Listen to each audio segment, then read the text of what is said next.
Hello, so today we're going to make a pavlova, and I've got a really simple recipe. Simple ingredients: egg whites, cream of tartar, caster sugar and cornflour. For our cream topping, gelatin gold, cream, sugar, vanilla bean extract and passion fruit puree. We're using mango, raspberry and blackberries for our fruit. And I've got a white chocolate for our chocolate pearls. So I've got my tin, okay, so I'm going to prepare the tin. So a bit of baking paper. It's just a round circle of about 16 centimetres. I'm going to lightly oil it.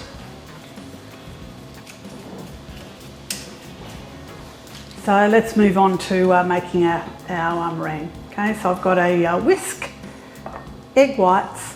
If you can leave those egg whites out of the fridge for a little bit, mine are always in the cupboard.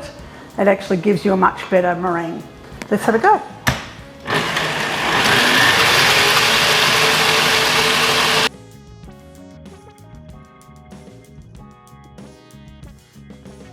So now it's a medium heat. And I'm now going to add my cream of tartar. That just gives it a really nice, it makes sure that the product stays stable.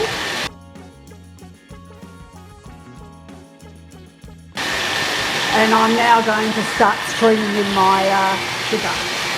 Okay. So don't stop it, just keep it on nice and light. You can see that it's already starting to become shiny, which is fabulous.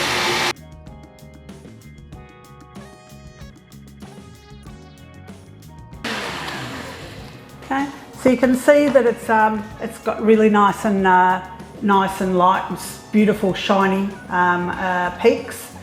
So we'll just have another minute or so, and then I'm going to put my cornflour in.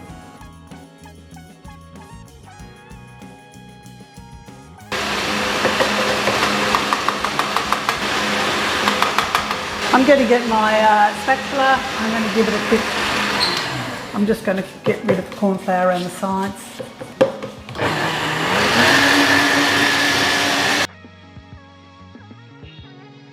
So you can tell that it's done because it's nice and stiff and shiny.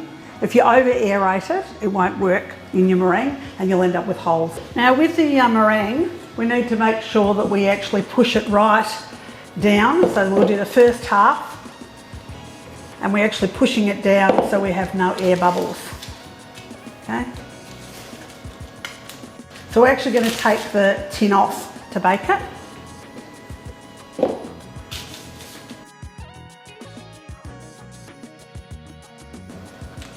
So we're going to take it off now. If you need to fix the sides, you can.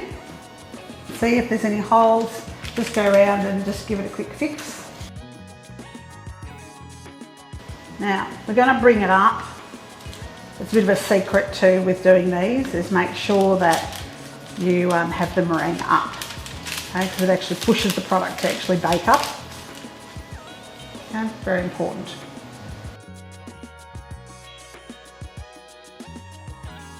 Okay, the oven's set at about 115 degrees. So I'm going to pop it in the oven. We're going to leave it there for 2 hours. And at the end of 2 hours, we'll turn it off and leave it in there till it gets cold.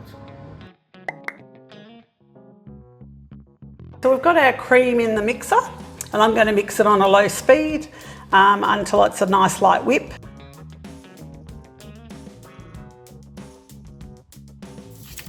Okay, so I've got my cold water. I'm going to add my 2 gelatin leaves in, like so. I'm going to put that aside for a couple of minutes.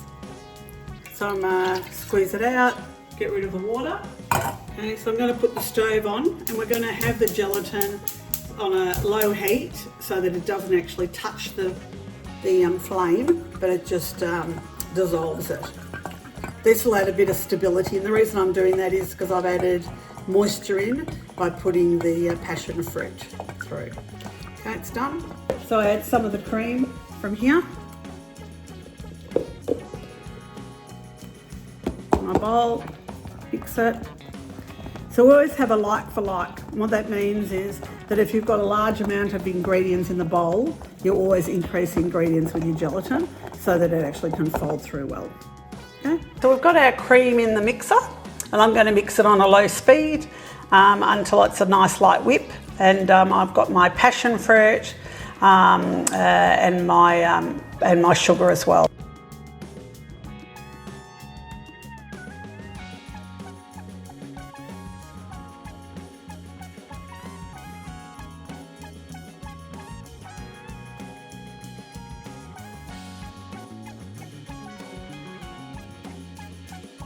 Okay, so we're going to move on to our chocolate. So I've got a nice cold board out of the freezer, which is really great to make easy chocolate curls. Okay, you can see it slides under really easily. Okay, and you can do whatever you want with them.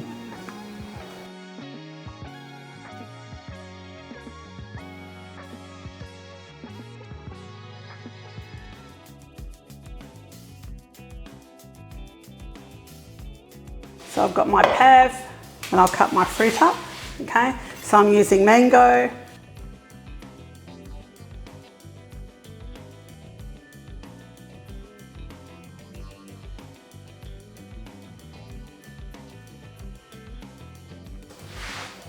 okay, so I've got my cream, okay, some blackberries, a mango.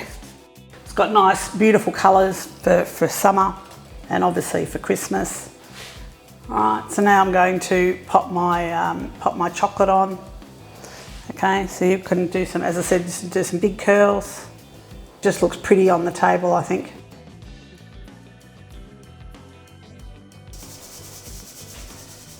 Perfect centrepiece for your table.